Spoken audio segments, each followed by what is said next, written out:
Sadak is a Hebrew word that means just and righteous. Our mission here is to strengthen and to develop our community through education, elevation, and empowerment. Sadak is elevating our community. This is season 1, episode 1, and thank you, Representative Carol Hill Evans, for being my very first guest on my podcast launch, and that's Sadak with Sandra. This is Straight Talk. Hot Topics with Pennsylvania State Representative Carol Hill Evans for the 95th Legislative District as we dive into pressing issues impacting our community today. So again, welcome so much. Can I just say, Carol, now we've known each other for a long time. Yes, a long time. So just, it's curious to me sometimes how the community that you served for so long don't seem to know you. So you know how that is. If you're working in the community, still some people to say, well, who is that person and what have they done? Exactly. So let's start there. Let's just tell us who you are first. Okay. I am Carol Hill Evans.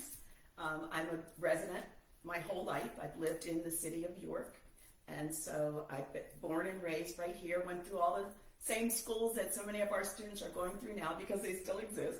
So, I actually still, I went to Noel, which was, and then I went to Early Learning Center, which is what it is now. Then it was just Mrs. Thaxton who had children that she was teaching. So I went through those programs, went to Jackson, went to Hennepin, went to York High and graduated, and then went off to college, Gettysburg.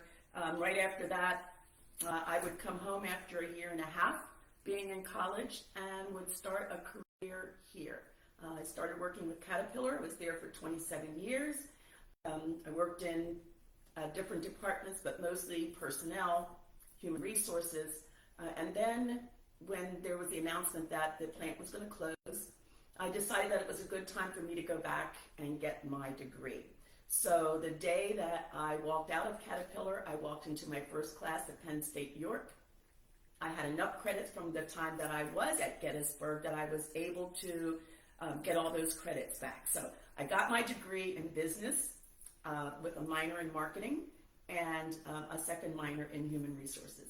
And that served me very well because after that I would go and work for 10 years at Harley-Davidson.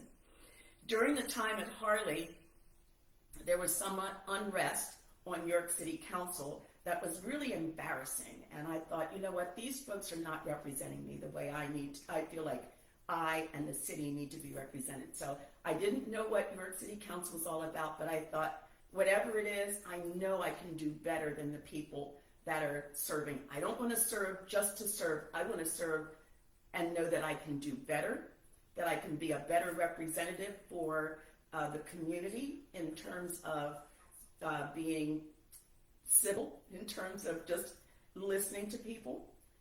And so because I had already been working in the community and I knew a lot of people because I had been attending all along, I had been attending all of the neighborhood alliance, neighborhood associations that were taking place then. I actually created one for our neighborhood area and then helped ones out east to create one out there as well. So neighborhoods and the community has always been important to me. So you haven't been an elitist. You've been from working class? Oh, yes, absolutely, working class. Right, so blue collar as well? Yes. And you said that you helped create a neighborhood alliance? Neighborhood association. Okay, so. Which is part of the alliance, which is the overall umbrella for all of the associations that are within the city. At the time, there were 17 of them. I don't know how many are active, but many of them are still around. Oh, yes. Yes. Oh, yes. And that's how you can all get involved in your community and find out where resources are. That's right. Is join or contact your neighborhood association, your neighborhood alliances. Find out if there is one in your neighborhood. If there isn't, start talking. Talk to your neighbors. Talk within your household. That's how we got started. I started talking to my husband, and he thought, at first, he's like, what's the point? Nobody will be interested. And I said, well, let's find out. You won't know if you don't ask. So we started asking the neighborhood, and that's how we started. I think that's one of the biggest issues, really. And even myself, I have some of those issues. That's why I say this is my first podcast. It stops you from starting. Mm-hmm. When you have that what's the point attitude or why should I or will it benefit, or will it make any difference, or will I get the information? They'll just say no. You just stop. You actually deny yourself. You do. So let's get past these what's the points. Let's get past this. I'm too scared to ask. I'm too scared to show my vulnerability. Right. You know what I mean? That's a lot of it, is our pride. We don't want to go to these particular agencies and ask for help, and then we say, oh, I need help and I don't know where to go, or I need help and nobody's helping me. So let's reach out, past our pride. That's right. And then we have to not be afraid of no as an answer. Yes. Don't be afraid Absolutely. of no. Let's figure out a way to get to yes. Absolutely. Or at least get to maybe, so that at least you're having a conversation. No is not necessarily a bad thing, Right. Because sometimes it leads you to a more positive yes. Right. And so don't ever be afraid of no. People are going to say no. Initially, they'll say no, and then sometimes they have to think about it. Then they'll come back and say, well, let's talk about that again. Let's start all over again. So that's how things are born, by conversation. And one of those, I learned that from working in sales when I was younger. And that's one of the things that they teach you doing telemarketing and other things, is they say, don't take the first no for an answer. Right. So you find out if that no, if they're giving you some other points, and then if they're giving you some points, use those points to try to get around that no. Exactly. Or show them something else that maybe they did not know, to try to get around that no. Exactly. But yes, don't just give up. That's absolutely don't. true. There's so many people that I'm amazed by that have created some fantastic things nationally, and they talk about how they've been denied by 30 banks and all of these other things. And if they would have just said for their first 5 banks, you know what, this must not be meant for me, they would have never accomplished all that they did. So I'm a proponent from, get past that. Get past the no. Yes. So you talked about, Harley, you talked about that you saw that there were some issues with city council. Mm-hmm. And then, was that your first political position? It was my first political position, and I had no idea what I was doing. But I had a lot of support from the community, because the community knew that when they found that when they came to me, if I didn't know, I'd find out. Right. I would do whatever research I needed to do, ask as many questions I needed to, so that I could get to them. Even if it wasn't the answer that they wanted, Right. it was the answer that was the answer. Woo, I tell you what, as an attorney, I have to do that a lot. Yes. I have to do that a lot, and sometimes I have to deal with people who, I'm giving you the answer that is what you need. I'm giving the answer that is reality. Yes. And I'm trying to meet you at what you say you need to bring you to that reality, so you can make your position better. Right. And it's so hard sometimes to get people to look past their immediate thoughts. Exactly. Of, I wanted you to This do is what this. I want. Yes. Exactly. And you didn't do it. And if you didn't do this, if That's you right. didn't help me exactly how I said Exactly. for you to help me, therefore you did not help me. That's right. You were on a roll, That's okay. saying so many pearls. And I don't know exactly where we missed it, but you were explaining the jurisdictions. But another thing for part of that is, just briefly go back into, because I don't know where we cut off. So Okay. go back into when you were explaining the various areas that you covered. And we'll pick back up from there, because the other thing that I want to ask you about as a state rep, when they do not follow the code, do you have authority to do something about it? When who does not? Another state representative? No. You said the mayor has to follow. Oh, yes, Yes, we so do. that's one, the various municipalities. Mhm. So that is my question. So explain again about that, and then answer the question of whether or not you as a state rep have authority when they do not follow their particular codes. Okay, so I'll say no, we don't. Okay, start with that. We'll start Right, with that answer one. right off I'll the answer bat. that right off the bat. No, we Okay. don't. However, we follow what people tell us. So if the community is up in arms about something, Right. it is about relationships. It's about being able to go to the mayor and say, this is what I'm hearing. You need to talk to your people. You need to go on TV. You need to go on social media. You need to let them know exactly what is happening, because there seems to be a lot of disgruntlement in your area, then people feel like you're not following the code. So perhaps it's a good time for you, whoever it is, whether it's North York, West York, or Spring Garden Supervisor, whoever it is, they need to, address the issue. If it's me, come to me. Let me address the issue. That kind of thing. So I have City of York, which is a third-class city, and there's a third-class city code that dictates how that is to be set up, and who rules. And you get to choose whether it's a home rule or a mayor-governed, and we are mayor. So then there's a second-class borough, which is North York and West York, and there's a borough code. And then there is a township, and there's a township code. And all that says is that this is how it needs to be set up. This is who governs within those jurisdictions. And if that person is not governing right, they're elected officials, so the public gets a chance to tell them if they're doing something right or if they're doing something wrong. I hear people often talk about term limits. That's how, at first, I thought there should be term limits, because I think 26 years in one position is a long time, and you can become complacent, and you can actually see where things stop or cease to get done the way they need to get done. However, it's a people's choice, and if they choose, if they say that you're out, then you're out. That's your term limit. Right, exactly. If you're not really representing the people, that's correct. Then they cause you to have your own term limit. That's right. According to the people. Now, that's right. You did mention of having influence as a state rep. Yes.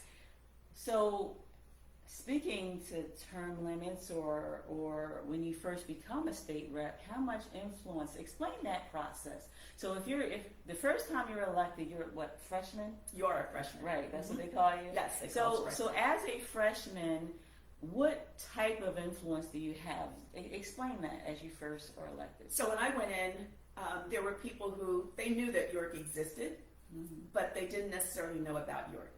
So when I first went in, it was all York, York, York. Every time I spoke, it was about York. Every time I spoke, I knew that I was representing, everybody, but I'm representing my 95th district in York County, so everything is about York. So you're making sure that, again, the laws that are made for the state is also positive to York County. Yes. Okay. Making sure that whatever we pass, I want to find out, because we have to vote our districts, and even though those are tough votes sometimes, we have to remember that we're representing everyone. Right. We're not representing just one class or just one religion or just one party. We are representing everything, and that's what I take pride in, the fact that I'm a registered Democrat and I serve everyone. Right. I don't care. When you walk into my office, you will never be asked the question, what party do you belong to? Anybody that asks that question of you probably will not be working there anymore. Right. Because that is not how we serve, and I demand that my staff follows my attitude, and my attitude is we serve the community, and the community means everyone. So I take that same attitude, I took it to Harrisburg. I want everybody to know how wonderful my city is. And the more I talk about York, the more they're curious. And then I bring them here. It's like, oh, you need to come to York. Oh, you need to see what we're doing. I need funding. We need resources. Come look and see what we're doing so you can determine that, yes, these are valid requests, and I'm working and advocating for the things that I know that my folks need here in the 95th district. So when you mentioned term limits, I was curious about the term limit conversation being applied to you. Okay. Because you, as far as the state legislators who represent York at the state level, you are the only African American. Isn't that correct? I am the only African American and the only Democrat.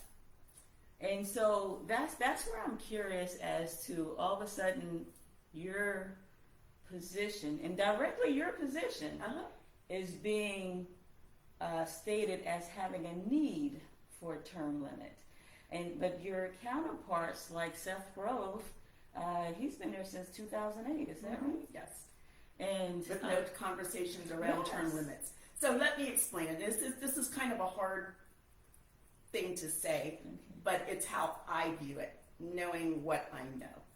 So during the last redistricting, as you know, the city of York was carved out of one district and placed into another district. Right. And now, instead of having Kristen Phillips Hill, we now have Mike Regan. Right. I don't know if anybody knows Mike Regan because Mike Regan doesn't come to the city very often, if at all. And that's okay, except that now the person who is running for his seat needs the city of York. And the city of York and our population is growing. Right. We're becoming even more diverse. Right. And so And that's a good thing. oh my gosh, yes, it's a Absolutely. wonderful thing. It's a wonderful thing. And so in order for them to get this seat, Right. they know how important the city of York is Right. to getting the senatorial seat, Right. not even the legislative seat, Right. the senatorial seat. So bring in someone who can disrupt, because that really is kind of, that's what the other party does. They do a lot of disruption to pull us out of focus and away from what it is we know is right for our community. And so in order to try to seal the senatorial seat, they're bringing someone in to try to term limit me and take over. Here's what I have to say for that. Why would a community that has grown so much in 8 years, and it's only 8 years, Right. okay, that's only four terms, And that's the length of time you've been there. that's the time that I've been there. And we have seen a lot of change, positive change. We've seen a lot of growth. We've seen just a blossoming of new businesses, and and just it's wonderful. I'm taking credit for a lot of that because I was advocating for those resources for the 95th, which includes West York and North York and Spring Garden and the city of York. And so why would we, hundreds of millions of dollars that I've been able to bring into this community, why would we want to go back 8 years? Because it's like starting all over again. First of all, that go back. That's what I'm saying. That go back right there. We are not going back. Forward ever, backward never. But absolutely. I mean, I think, so again, when I started hearing it, that made me do what I do is research. And because I'm always, I start having questions and I need to answer those questions. Mm-hmm. And so I looked at when you were elected, and you were elected in 2016. Mm-hmm. And then that's when I saw that Seth Grove from Dover Township was elected in 2008. Mm-hmm. And Kate Klunk was elected Hanover 2014. Okay. And Dawn Kiefer from Dillsburg, and it was She came in Dawn with me. Kiefer, right, came in with you. She's from, I said Dillsburg already. Right. And I'm not hearing term limits for any of them. Mm-hmm. Any of them. So for me, again, I'm a civil rights advocate by heart. So I'm an attorney, and I'm always looking at, okay, what's disparate treatment? Disparate treatment is treating people in an equal position differently. Right. So and that's where I just see. I see for this position disparate treatment. Yes. Unless if you call for term limits for all those other people, That's right. okay, you're a proponent of term limits. I have no problem with that, But to only hear term limits, a call for term limits, that for a position that covers a city with predominantly people of color, Mm-hmm. with a representative that has been there as a person of color, that just raises my skin or something. You know what I mean? I have a lot of questions. Okay. I have questions. Okay. So, but moving on from that. Okay. But I think that's one of those elephants in the room.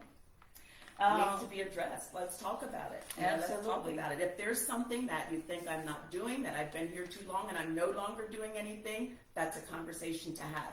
That is not the case. I have grown with this position. From the very beginning, I've started bringing attention. Attention equals resources. I have enabled so many places to be able to exist, Our schools, this past budget, especially this last budget, every single one of my schools got additional funding. That's important. It's important to me, but it's important to our community. And how and why is that important? Because if you're talking about property taxes, if the state is coming in and helping those schools, those property taxes are not going to go up. They're not going to go away. Now let's face it. We have to talk about all of those issues. You're mentioning it, but we got to break it down. Yes. We have to talk about all of those issues. And this is exactly why you first said, if I've been in too long. That I want to scratch out. Okay. That one part I want to scratch out just because of the fact of what I mentioned earlier. If you're not saying Seth Grove has been there too long, okay, I don't want to hear somebody's been in there too long. Okay. That part I don't want to hear. Okay. I want to hear that work part. That's the work part. That's the part I want to hear. Mm-hmm. So one of the biggest things that just happened, big is relative, but I am going to say just around July is the budget. Mm-hmm. So, and we passed a historical budget. For education, right? Yes. And you know why I'm going to say we? You know why I did say we is because I get active. And so when you get active, then you know that you can be a part of that. That's right. So a part of what I am going to be doing in this space as I talk to my first guest and many guests I hope to come is to make sure that I can encourage you to get active. That is going to be my major point, is that you get educated, that you get active, that you elevate yourself, that you get empowered. So this is always going to be the point of my conversations. And then we can own it. Okay. Because we do have to own it. You know how, and that's another thing I often say to people is how you own these elections if you don't have money, because there are people who own it by giving money. Yes. And let me just say that I did look at finance reports. Okay. Okay? Because those are one of the things that, again, you get to know who's pulling strings by the finances. And I did look at finance reports. I'm not going to get into that. But if you can't give money, you can give time to own it. Yes. You can vote to own it. You can register your family, your friends to own it, and tell them to get out and vote. If you're not registered, if you're not voting, if you're not getting involved, that's why you don't feel a part. Exactly. That's why you feel that you don't own any of this. So, it's why you feel like your voice isn't being heard, right. But I'm here to tell you it is being heard. Here's my kind of what I do. People will say, oh, well, you should go to Harrisburg and say this and say that. And I say, you should come to Harrisburg and tell your story. I invite people to come to Harrisburg all the time. You know that. I have people in Harrisburg all the time. It's the people's house. You need to get involved. And so I think if you want to get involved, get involved. Know what you're doing, because if you get in there and do it wrong, it's not a good thing. It's a setback. So get in there, learn as you go, and then do the right thing. Well, the other thing is, and I can say that both ways is, of course, sometimes you may jump into something and you may do it wrong. But then you learn from that. That's what I'm saying. You learn as you go. And then you may have to back up and correct yourself. Because again, we don't want you to think, I don't know it, so I might do it wrong, so I'm not going to do it. But this is something that I do as well for myself if I'm going into a new space, is I try to find or connect myself to somebody who knows what I don't know. And if I'm going into a relationship, yes, that's the relationship. And sometimes I don't have the relationships. But it starts with a conversation. Exactly. It starts with a question. Exactly. But sometimes I don't have the relationships, but somebody I know has a relationship. So I ask somebody I know that has some degree of relationship with them, and then ask them the questions, ask for the open door, ask for the opportunity. And guess what? Sometimes maybe you don't know anybody in your particular circle. Carol? You know me. Do you have an open door policy? You know I do. Can anybody call you up? Anybody can call me. If they have my number, they can call me. My number is on my Facebook, so anybody can call me to ask a question. If there's one thing that I say, I give out advice for free if it's from a phone call. If you want to take up some of my time in person, that's a different story. But if you're giving me a call and say, where can I go? I am happy to tell you. Right. That's right. So we want you to get involved in all of this. And I think it's clear that we understand that that's who we are and what we are. My office, Right. That's what we do. We are a resource. Right. We can't solve your problems for you, but we can get you to people who can help you, who can help you to solve your problems. There's very many things that we do. My office, because I insist on my office being an ultra high performing, that's the ultra high performing, is what we are designated from at the state level. We are an ultra high performing. What does it mean? I'm sorry? What does it mean? It means that we do more work than 2/3 of the other offices. There are 203 offices because there are 203 representatives. And we are one of maybe 10, it might be 8, but maybe 10 ultra high performing district offices. We serve the public, we serve the community.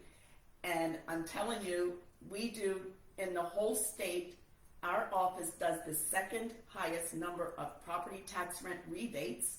We are up to 17, we were at 1,200 now with the expansion, of which I was a co-prime sponsor, and I'm very proud of that, House Bill 1100. And so now we're up to 1,700 because that expansion allowed more people to be eligible. And not only did we expand the household income, but we expanded the amount of money that they can get. So they are eligible. It topped off at $650. Now it tops off at $1,000. So you're likely that you could get up to $1,000. Now, who is they? And who They is who are these 65 and people? over. This is for our seniors. This is what we do for our seniors and our 18 and over who are disabled. Okay. So if you're 65 or older, or you're disabled, you're eligible for a property tax / rent rebate. So if you're paying rent, you get a portion of the rent back. If you're paying your property taxes, you get some of that back. And this was a way, because as I said earlier, there hasn't been an appetite for property tax elimination or even reform for many years. And that's while Republicans had total control, it didn't get done. Democrats had control, it didn't get done. This is something that we could do to help some with the property taxes. Well, so you said both parties, it didn't get done. So what changed? When did it change to get it done? Because for the last 12 years, the Republicans have been in control.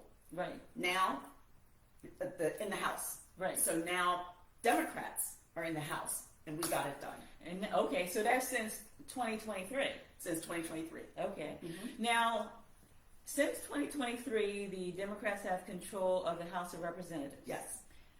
What has that, you explained in part, the property tax rebates? Yes. And we also got the very first African-American woman Speaker of the House because the Democrats Voted her in. voted her in? Yes. Okay, so when people say, that's another thing I'm hearing, when people say we need to flip, I believe is that the flip it back? Flip it back to Republican control? Yeah, when people are saying that, Okay. we need to flip it. Okay. So they're saying, let's flip it because they need this seat. People are They need saying, this seat. so remember, they need this particular seat. They're not trying to particular move seat. anybody No, else they're out, not. but they need this particular seat to flip the House. That's right. So in flipping the House, that means it goes back to Republican control. Yes. And so you have a Democratic governor.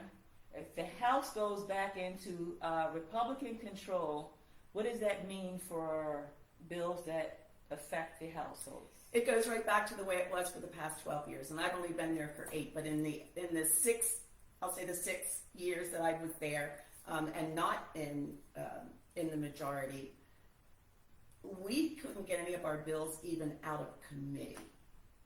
So if it was a Democrat, if it was sponsored by a Democrat, it never saw the light of day. So a lot of bills for the issues that we've been working on were stymied, not even discussed. And we all know the process, which starts with, a co-sponsor memo, and then it goes in, it gets read across the desk, which is the introduction, and then it gets assigned to a committee. And inside that committee, basically the committee chair, of which I am one now, in state government, which is very important, and we could talk about that later, but they get to decide what bills they're going to bring forward. Right. So they can stop it. They can stop it. It can die in committee. Right. No argument about Nope. it. No request for votes. Nope. Just cut it. Yes, they can cut it. And that too is where relationships come in. Forming relationships with everyone who's there, because we're all legislators and we're supposed to be doing the best and the most that we can for our communities. Yes, for the state, but it's not supposed to be a political statement about, because we are, Republican-controlled state, we are going to do this. But that's kind of the philosophy behind it, and that's why we couldn't get so many things done, because they didn't even want to hear our bills. They didn't even want to talk about them. They would not even bring them up in committee. So let me ask you this for people. I'm going to ask you to explain some of the things that have been done. Okay. But for people who want to, because I'm not going to say you remember everything that's going to be done. I'm not going to put that on you. But where can people find out of what has been passed in their favor? They can go onto the state website. They can go onto my website, my state website, my legislative website, which is chill-evans@pahouse.net. Okay. And chill-evans. Keeping it, that's right, keeping it real. Chill-evans@pahouse.net. Or rephill-evans@pahouse.net. Okay. So they can go. A lot of times we get letters, we get complaints, we get comments on the we call it the rep account. Right. The Rep Hill Evans account. That's where people can go in and say, I don't like this, don't like that, whatever. And they can also go on and look at my email. I do a weekly email. We say, when grants are available, we tell you the grants are available. It shows you what we're doing, what I've done around the district, what's going on in the district, what's happening at the state level, any bills that we've passed, any initiatives that we've taken. It tells you all of that. And you can go on there. I put that in there every week because people need to know. They need to know what's happening in Harrisburg, but they also need to know what's happening in their district. Well, that's why I'm curious about the narrative of you're not doing anything, because I get these weekly emails. So I guess the question is, I don't know who you send it to. I know I receive them. So how do you get on your list or the list for your weekly emails? You have to just go onto my webpage, and at the bottom of that, you click on, you'll get your email every week. Just sign up. You just sign up for it. That's all. So I will put a link Yes. When I get a chance into this, but say it again, what webpage that would be. And then again, she said, go to the bottom of it and put your email. They can put their email in, put their name and email, and then each week, down at the bottom, they don't have to click it, but if they stop receiving it after a while, it means they just have to go in to that again and then just hit, I want to receive these, and it tells you everything that we're doing. So if you have an email, how simple is that? That's right. Put your email in there. You will get a weekly email of all the resources that she knows That's of. right. Again, don't expect someone to be all-knowing. They don't know what is your problem unless you tell them. They don't know of all the resources, but they can discover it. So go to the website. We'll put that in later. Put your email in and get this weekly information. And some of those resources are bound to help you. Yes, they are. We get notice from the state, whichever department it is, whether it's DCNR, which is Parks and Recreation, whether it's Labor and Industry, regardless of where it's coming from, and especially corrections. When they're issuing grants, it can be for municipalities, it can be for nonprofits, it can be just for small businesses, which is huge right now, small business. And I was really proud that we passed a budget that really helped our small businesses because it's about time. And especially our small minority-owned businesses. We put a lot of money into the budget to help them get started, stay in business, expand if they want to, all of those things. So I'm really proud of that. But all of that comes to us, and then I put that in my weekly email so that people can look and see what's available. You never know if it's something that you need or not. And when we know that it's specific to like a police department, we send it out to our police departments. We also put it in on our on our Facebook page. If it's specific to firehouses, a lot of times I'll go back in, I'll get a notice. A firehouse in your area did not apply for this. Are they interested? And I'll reach out to them and say, hey, you need to get this out. If you're interested, the deadline is coming up. When we have, the big thing is RCAP or RACP grants, which are huge dollar grants. And they start at $1 million and they are matching. And so whenever the deadline is coming in, I'll send that out. The deadline is approaching. You've got to get it in. I send people where they need to go if they need help, if they don't have all of the information, but it's in there. So for those who say she's not doing anything, perhaps they don't know because I don't toot my own horn. Whenever I'm out there I just do the job. I'm out there working. Well, I'm constantly working and I'm constantly in the community and I'm always looking for ways that my community can improve and that I can bring those dollars from Harrisburg to the York community. And I understand that, but those are one of the things that I want us to get better at. Okay. Because that we do. We get nose to the ground, just go grind, and then people don't see the big picture. Because, that is, I'm going to say that this is one of my frustrations, and this is me speaking, not Carol Hill Evans, but this shucking and jiving on Facebook and social media changes narratives. This dancing for the community, and people think, oh wow, you're so fun, you must be doing something, and that does not mean that you are. It does not mean that you're making an impact. So there are people who are just nose to the ground grinding for you. So get this email, and you mentioned the small businesses. Yes. From the budget. From so the budget. Can you It's in the state budget. some other things from the budget? I do know education.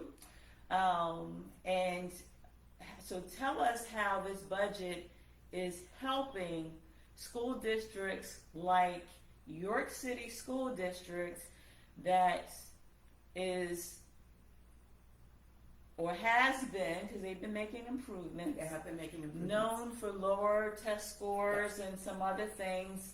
How will this budget help school districts like York City? What it will do, and what it's done in the past, they had this program called Level Up. Level Up was additional money that was given to school districts that were historically underfunded.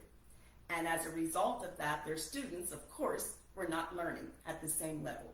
Right. And so they went from doing a Level Up funding to now just doing historic dollars that we put into education. York City School District alone got $14 million. That's transformative. It's going to help our school district. It's going to give those children what they need in terms of resources. So you talk about mental health issues, it's going to be able to address some of those mental health issues. When you talk about just things like books, Chromebooks, those things that they couldn't get before, that money is going to help. And with that, it levels the playing field. So now they have the same access to education that some of their counterparts do. And that just came down in July. It just came down in July. And because, again, I did some research, is it correct? It looked like to me, based on the Republican site, from Seth Grove's site, that the Republicans elected from York County all opposed the budget. They did. They voted no. So what you're saying, when you say flip this seat for the 95th, you may be electing another person to join the other York County representatives to oppose stuff like this. It's not maybe, it's will be. Well, It's will be. yes. Because that's the way it works. It You can is. say everything that you want to say, Sandra. Now, this is conversation I that do. we have to have. I preaching do. to the choir. But you know, Carol, I did tell you. I want you to. We're going to talk about what you've done, and I do plan to talk with some other community leaders, and we're going to break down the fact that, because honestly, some may know I ran for judge before. Right. Being an attorney, I'm surrounded by Republicans. Okay. I've seen others who, obviously, I know people who ran for judge as Republicans. And the other thing that I know, by talking and have relationship with some Republicans who are attorneys, is I know who were scared off of running because they weren't radical. They weren't going to get supported because they were not radical as a Republican. Right. I do know also how there was a change in the Republican Party, and all those who would not walk lockstep into their platform and agenda were not supported and were sort of kicked out, I'm going to say. This is me saying that this is not Representative Carol Hill Evans. But I want to have the opportunity to say this. You are represented in Harrisburg by the representative who has shared values. So you need to send someone to Harrisburg who is going to represent your values. And I'm not here to say that, I'm not going to say Republicans are bad, because that would just be like saying that, all Democrats are bad. No, absolutely. But their value system differs. And so you have to be real careful about who it is that is going to be representing you. Once you get to Harrisburg, it's a whole different world. You can say anything you want to say while you're in this district, Right. and while you're out there asking people for votes, including me. Right. But I have now a record, and I want people to take a look at how I voted. My Right. voting record speaks to my community, and I am very, very proud of that. But once you get to Harrisburg, it changes, because no matter what you say here, you have to have the relationships, you have to build the relationships, you have to know where the resources are. That's where experience does matter. And anybody that says that it doesn't is fooling themselves, because it does matter. And that is what has brought so much into this community under my representation. Absolutely, it does matter. And, and also when you go up to Harrisburg, you're going to have a caucus. Yes. And you're going to have a caucus, directing you. Yes. You're going to have a caucus who are telling you, this is our platform. That's right. These are the things we're going That's to right. support. So that's the other reason why you can say whatever you want in the community, but once you go up there, they're like, It's a whole different world. exactly. It's a whole different world. So, And to your point, changing, right, term limiting, Right. trying to flip right. this seat is not the right thing to do. It would not be good representation. It would give York County, all 7 Right. representatives would be Republican. Both senators would be Republican. And I'm telling you, it's hard to get things done that for my community, Right. this community, the Right. 95th, Right. under those kinds of You're, conditions. if you think your voice is limited now, it would Exactly. be even more so. It really would be. But let's because we talked about small businesses. We talked somewhat about the money coming into education and the types of changes that's going to make. I've heard, again, word on the street, because I do, you listen to a lot of different things. So some people are talking about violence in William Penn Senior High School. Okay. As a state rep, what control do you have over that? 0. Okay. Talking about school districts at the state level, It's we money. can't- You can bring money to them. We can bring money to them. Right. I can bring money to the school district. That's Right. exactly what I've done. Right. What happens with that money? Now, there are some dollars, like if it comes from Department of Corrections, that are earmarked to go towards gun violence or violence within a school district. Right. But the dollars that we're bringing for education, they can be used for security measures. And I'll tell you, as much as I was just so torn and conflicted at one point when people were coming to York, they were, I forget where we were, but anyway, we were talking about, and it was a delegation, it was a York County delegation, so I was, again, the only Democrat. But anyway, we were talking about, it was at a time when they were having these school shootings, and I was going into the schools, and I was talking to the students about what they wanted, and they were telling me that they wanted to have these metal detectors. You know, they wanted to have police in their schools. And this was York Suburban who was saying these things, right? And so at some point, we decided that we were going to go to a school that just to see how the flow was in the morning, to see how much time it would take away from the learning experience and that kind of thing. And they chose York High because York High at the time had metal detectors. Okay. Who's we? We, the delegation. Okay. We, the York County Legislative Delegation, House of Representatives. Right. Mm-hmm. And so, and the one senator may have been there, I'm not sure, but at any rate, we went and we saw it. And it was a smooth operation, and it made me proud that it was as smooth as it was with the students coming into the building, but it was also upsetting that it was actually needed, right? So I was kind of torn between that. And when was this? This was, oh my gosh, this was probably about 2020, right before the COVID, before COVID. It was right before COVID. And now they have metal detectors. Right. Yes. And when you say they, York Suburban? I don't know about York Suburban, but I'm saying there was an initiative then to get these metal detectors. They could understand, yes. Okay. They could understand how it was needed, how it worked, that it was working, and that it gave their children a sense of safety. So that's what it was about, was, you know, for me at least, was making our children feel safe. Right. Mm-hmm. Great. And this is so, again, a learning tool is to directly impact, but for the financing and knowing what finances the school district needs, but for parents, you have to go to the school board meetings.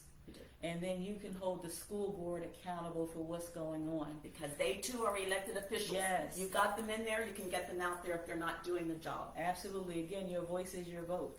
That's right. That's right. So all right, well, let's... So it needs to be made clear that the state really doesn't have anything to do, because there's a thing called local control, and I believe in local control because that's where I came from. I came from city council. There were times when we were trying to make decisions that we were hamstring because the state, right, would say that we couldn't do it, and yet they gave us the opportunity to appeal to them, or to make our own that didn't violate any state rules. But when it comes to schools, that's personal. That's at the home level. Those elected officials, they're elected officials, right? And so they work for you. They work for the community. And they should be hearing the voices of the community. And when they don't, and if they don't, you get to vote them out. So the school districts can seek funding from the state. Absolutely. And if there's any grants, they should be educating themselves about the grants that's available to them and the uses for those grants and using them accordingly. Exactly. City council and the mayor should also seek funding from the state if it's available. They can. For any grants that's being publicized. Exactly. And then they should use those grants for the benefit of the community and the way the grants are meant for. Whatever that grant is cited for. Right. So that's where each level comes into play. So I don't want to lose my train of thought, but I know what it was. So there was conversation, of course, you know, we are dealing with the presidential election as well, and can the Department of Education be disbanded? Pennsylvania Department of Education? National Pennsylvania, to your knowledge, what can happen? Can the national election affect the state of disbanding the Department of Education? I don't know. Okay. I don't know, but I would think that it would take a constitutional amendment to do so, because if the schools are set up, and they are set up within the Constitution, it would take an amendment Right. in order for that to change, and that means that it would have to go on a ballot. Right. Yeah. So for the federal government, where there's talk about, as far as from President Trump, that he may make some executive orders. So if he made some executive orders to disband the federal Department of Education, then to your knowledge, with that, it depends on the state Department of Education to then maybe be self-sustaining? I don't know. Okay. I'd have to And look that up. and you know what? That's a maybe, what if. Let me tell you this, I don't know is a fair answer. I You just do don't not know have to about know that. everything. No. I say that myself. I research, I find out. That's right. Once somebody asks me a question I don't know, I'm like, okay, let me find that That's out. right, yes. But that's curious. And then I think it might depend on, it's like so many other things. Like if the courts say that when they did Roe versus Wade, they gave that The Supreme authority, authority to the states. Right. So the states can make that up. So Right. it would depend on if they're, how we're controlled, or what their control is over state education. But I would think But that also because it's written in our state Constitution about education, that it would take a constitutional amendment, which means that it would have to go on a ballot. Right. So it just has to. That means you have to vote, That means you have to vote, or it can be done. or it can be done. Because it can go on a ballot, and those who are pro disbanding, if they vote more than you vote, it can be done. It can be done. Now, constitutional amendments take two. You have to do it twice. I'm just saying. Yes, I understand understand there is a process. Yes, there is a process. But if you talk about the Senate being Republican, the House being Republican, and it's coming from a federal mandate, a federal direction to disband the Department of Education, it's a process. But yes, it can be done. It can be done. So again, But I don't know what that process is, But and I this- don't know how it would work, but it could happen. But this is why our vote matters. Yes. This is why I don't really care what party you get registered to, but you have to make sure that your ideals are aligned. And you must make sure that if you want your public education to be free, then you vote accordingly. And let's speak about that. The vouchers. So what do you say about the school choice?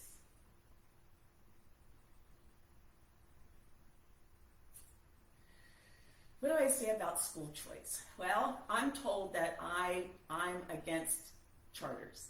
Okay. So what do you I mean am- you're told? So nobody I'm can tell told, you people who are you telling are. me. Who no, are people you? are telling me, Carol. People are telling me that you're against charter schools. Right. I am not against charter schools. Okay. Not at all. Here's what I think needs to happen. I think the charter school program Right. needs to be reformed. Doesn't mean it needs to go away. Right. I understand that different children have different needs, and all schools are not going to be able to satisfy what that is. Here's what I don't like.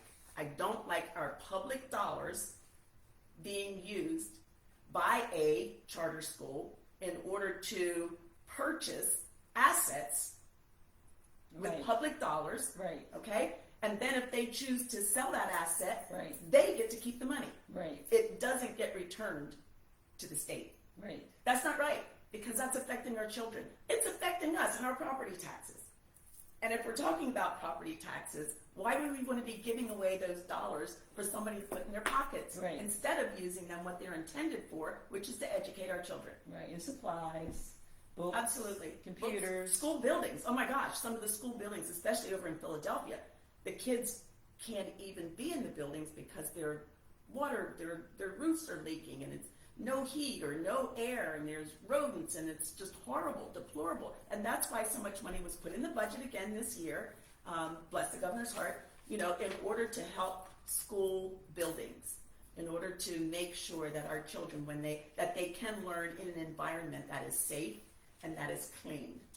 Yes. So you spoke about charters, but what about the vouchers? I'm no on vouchers, period. Okay. No on vouchers. Nope, I'm no on vouchers. So can you explain that a little bit? Why? Okay, so really, no? Because vouchers take money away from our public schools. Okay. Now, there's a program called the EITC and the OSTC. These are they call them scholarships. And from the minute that I walked in there, I was yes, let's do this, because I know here locally how that affects some of our children being able to go to a different kind of school. Okay, or a different school, or within a different school district. Okay, and I get that, and that's fine. And I don't have a problem with that. I get it. So EITC is like their tax credits. Right. And how that works is that a company and an organization would donate in lieu of their taxes. They take those tax dollars and they give it to a school, say like York Catholic, and then that provides scholarships for students to be able to go to that school instead of their home school. I don't have a problem with that. That program was set up based on, it was giving children who wouldn't normally get the opportunity to go to a private school, the opportunity to go to a private school. And it was based on household income, and that was it.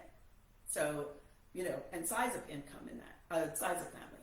So if you were making $45,000 or less within your household, and you was a family of 4, your children would be eligible to get one of those scholarships and go to that school. Over the years, the amounts of money that we had set aside started to increase. So instead of it being $50 million, now it was $100 million or $75 million.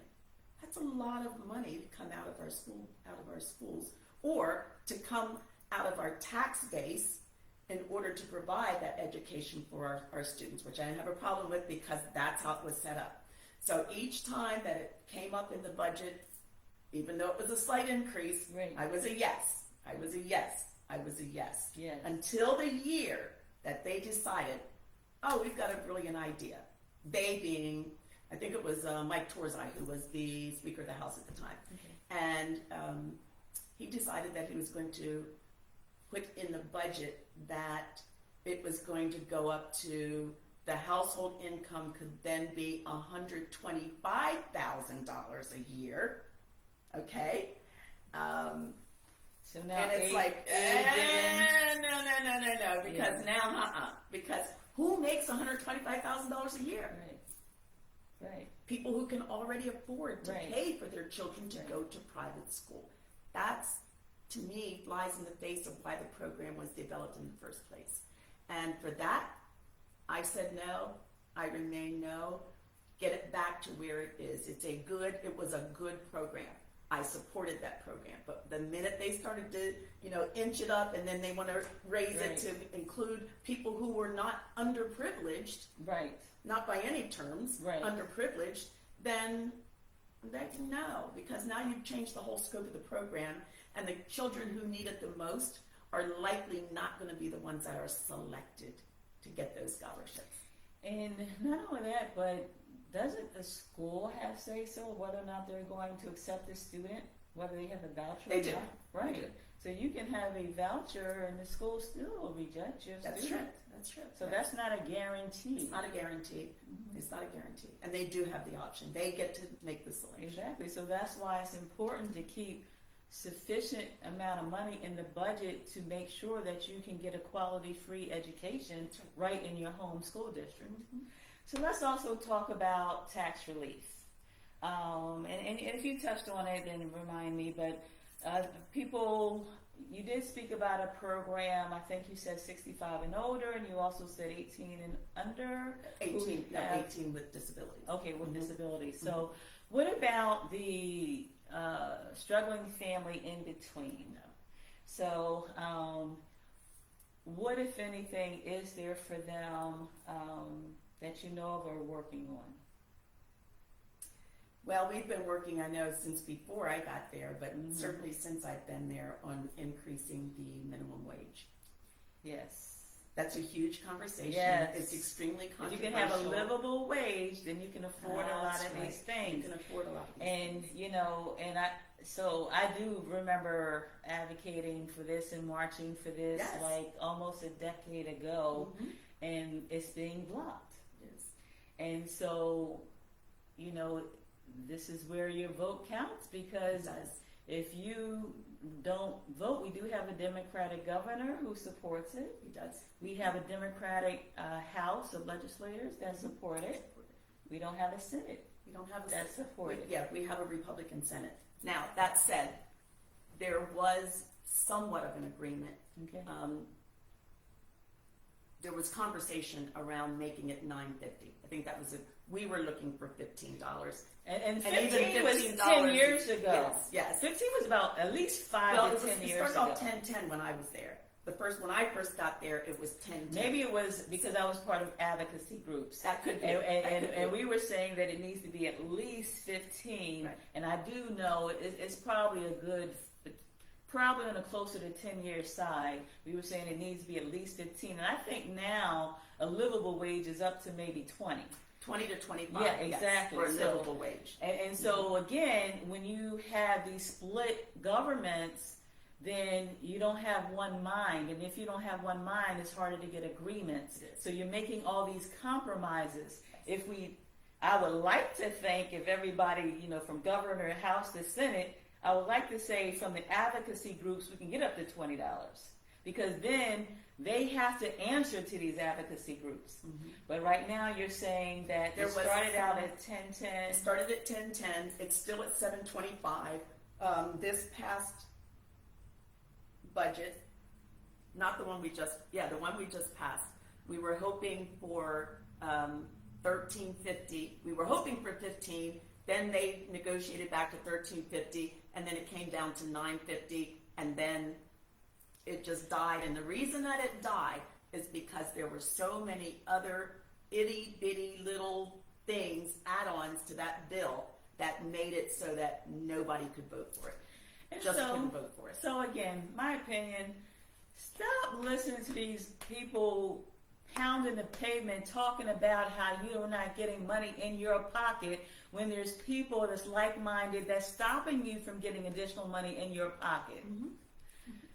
Anyway, moving on. Okay, that was Sandra Thompson. That's right, it is. So what's coming out of my mouth is a disclaimer. It does not apply to Representative Carol Hill Evans. So now this is another elephant in the room with the unhoused.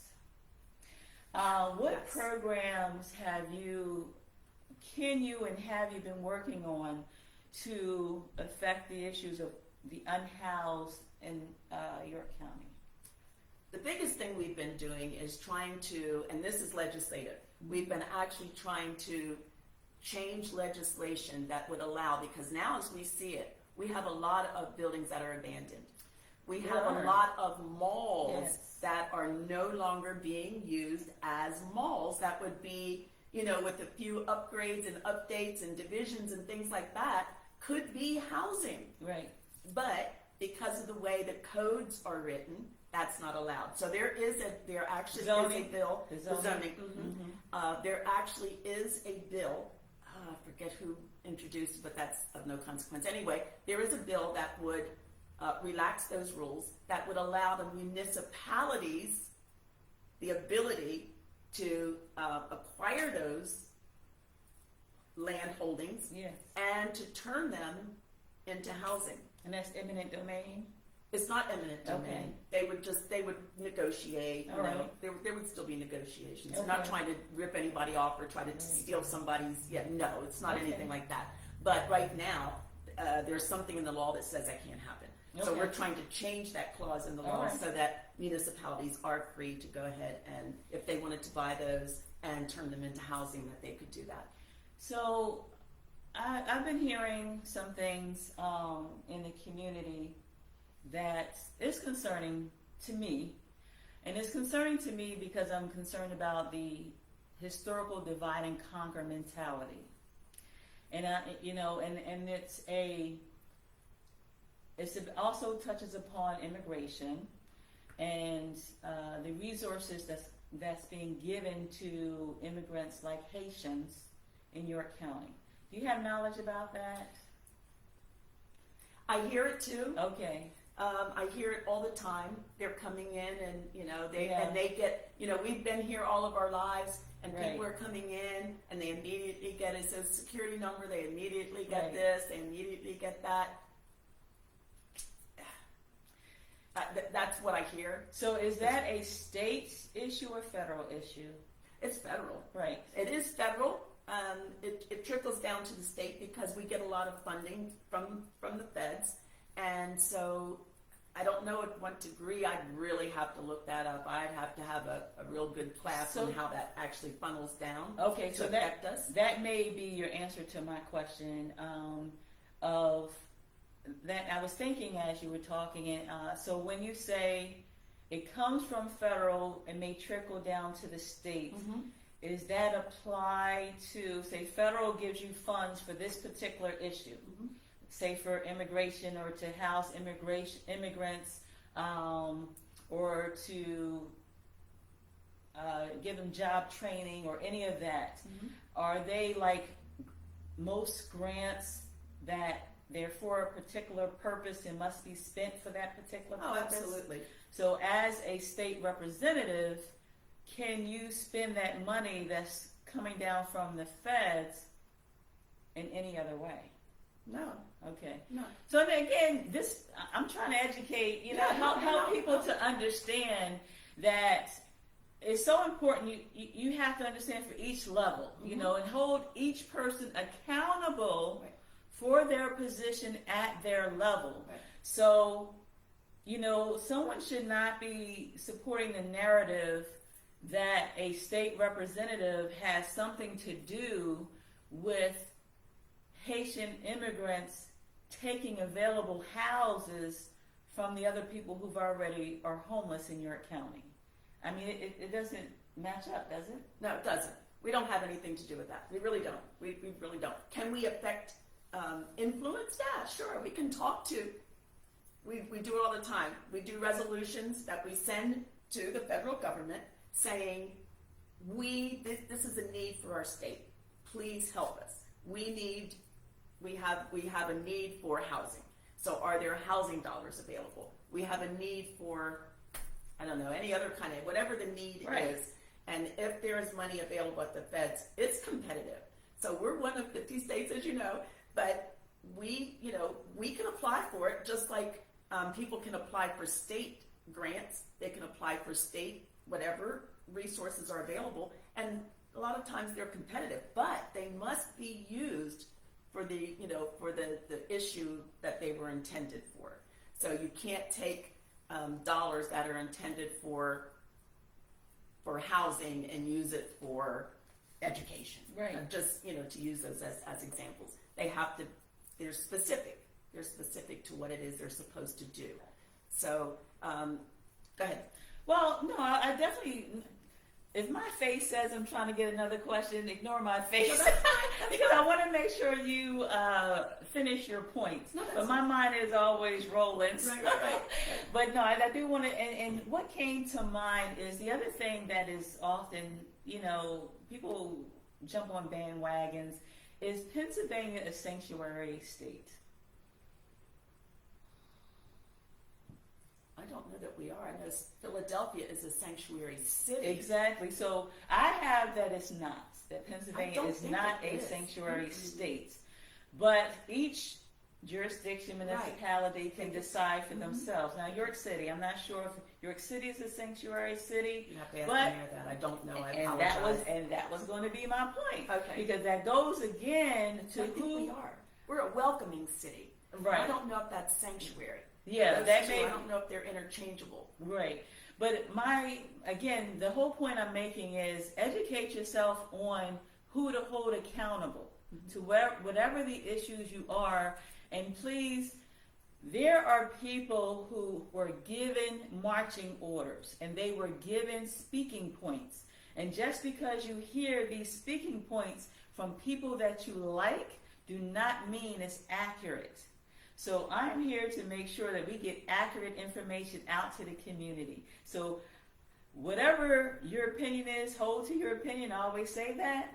But let's just get the right information. Make sure you have the right information. Yeah, to That's judge important. any person and to form any opinion. And when you say that you should hold our feet, I say hold our feet to the fire. Right. Even if it's outside of our jurisdiction, we can tell you what it is we're allowed to do and what we're not allowed to do. But then you just have to believe that we're telling you the truth. Because I really don't have I have no reason to lie to anybody about anything, right? And if you're coming to my office for help, of course I want to help you. Right. That's why we're there. We're there to help. But everything that is brought to us is not our, it's, I don't want to say it's not a responsibility, but it's not anything that we can do something about. However, we're always sending people to, Fetterman's office or Casey's office or somebody else's office where that's their level. And we're not trying to brush you off, but we simply cannot do anything about it. And I say that again. I say that because I know that as an attorney, I do the same thing.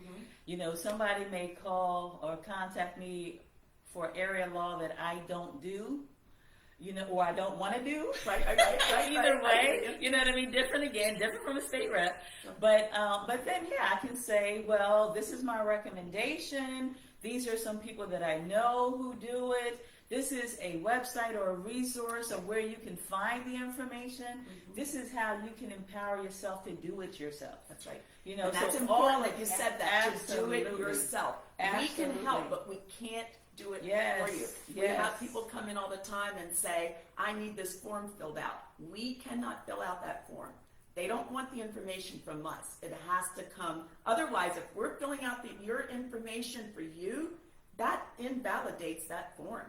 Right. You know that from the standpoint of the law. It means that because it's not truthful, because somebody else did it for you. And unless they have your power of attorney to be able to do that, then we can't do it. And we can't sign your name. We can't do that. You have to do it. We have a computer there. If you want to, go on the computer, we can guide you through it, but you have to fill it out. And community, beloved, again, I have to speak from my experience as an attorney.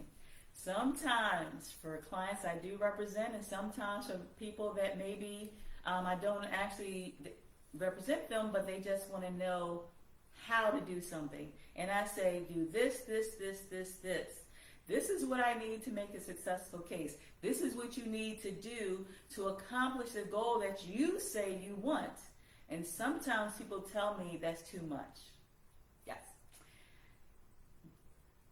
Depends on how badly they want it, Community. Yes. You gotta want it. You have to want it. You gotta want it. So some of these helpful hints we're giving you today, I am hoping that you apply it, because I want you to go past just what you heard somebody else say. And I want you to be able to educate yourself, elevate yourself, and empower yourself. Because if we all do that, then we're going to all lift each other up as a rising tide. But you were going to say something. No. That's fine. So, again, we've talked for quite a while. We You know what I did. mean? But it's been a good conversation. Thank you. Well, really, thank you so much. Sure.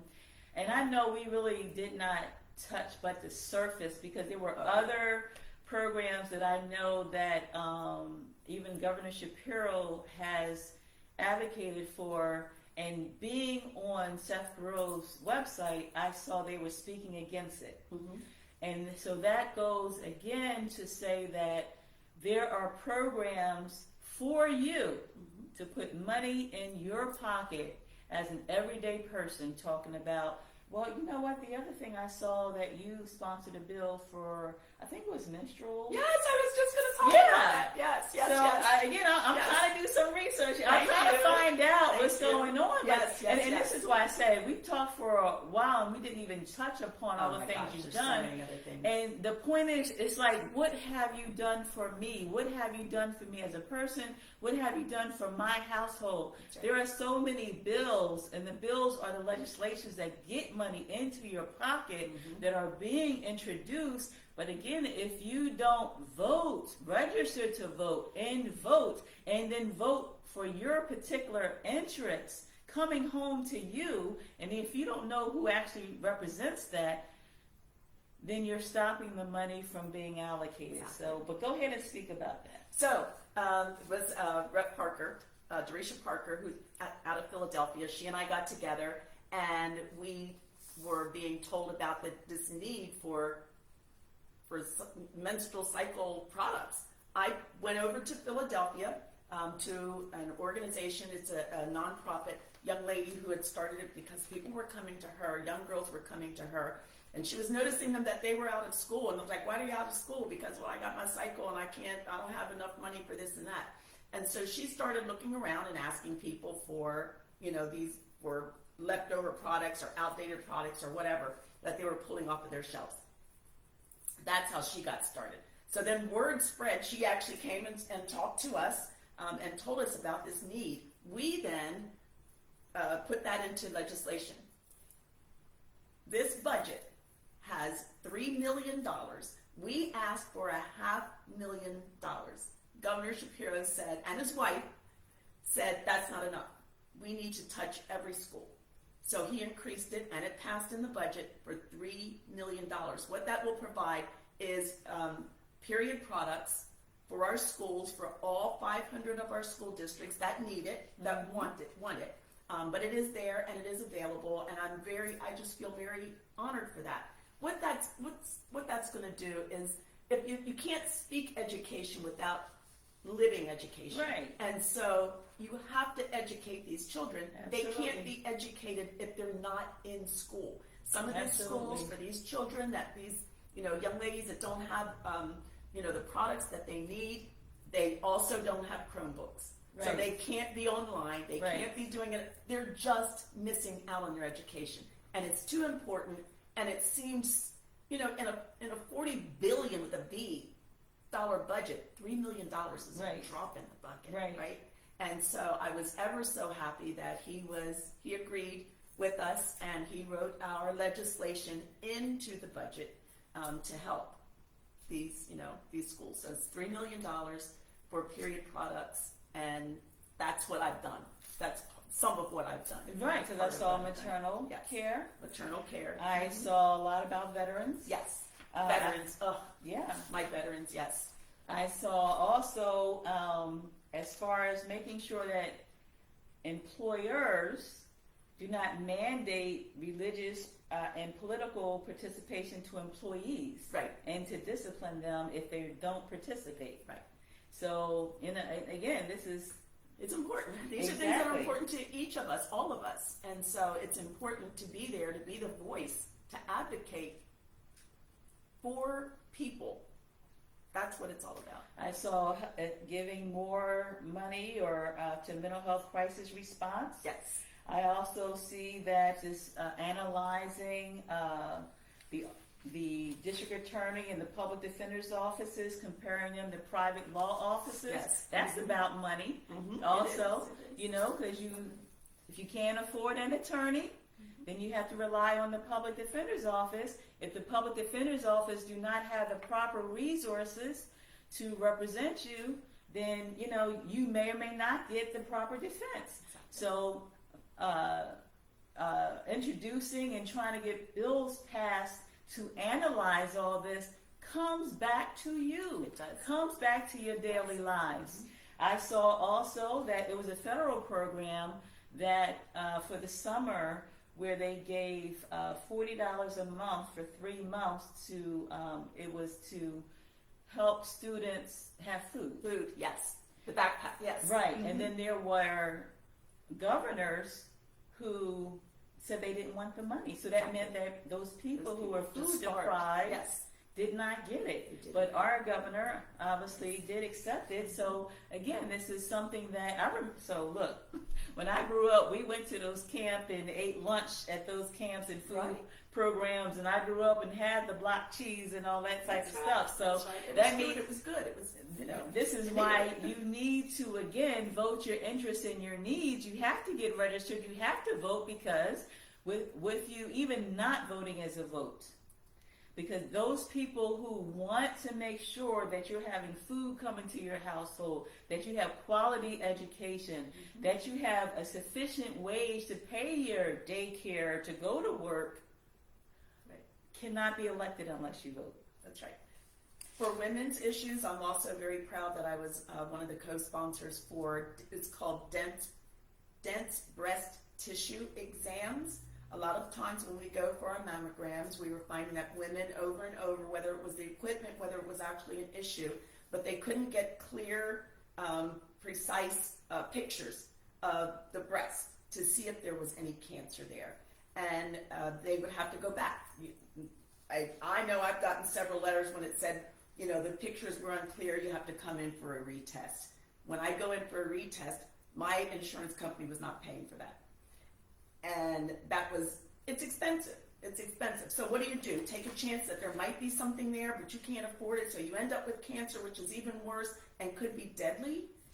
So, Representative Isabella Fitzgerald introduced a bill, and I co-signed on it, for insurance companies to now be required to pay for dense breast tissue screenings when a woman goes in for a mammogram and she gets called back because either the equipment failure or her tissue is so dense that Right. they couldn't get through, so they need to do it again. Right. So I'm really happy with that. In the women's, for our veterans, I was able to bring in $250,000 for our American Legion, another $280,000 When you for say our our, VFW for in the district.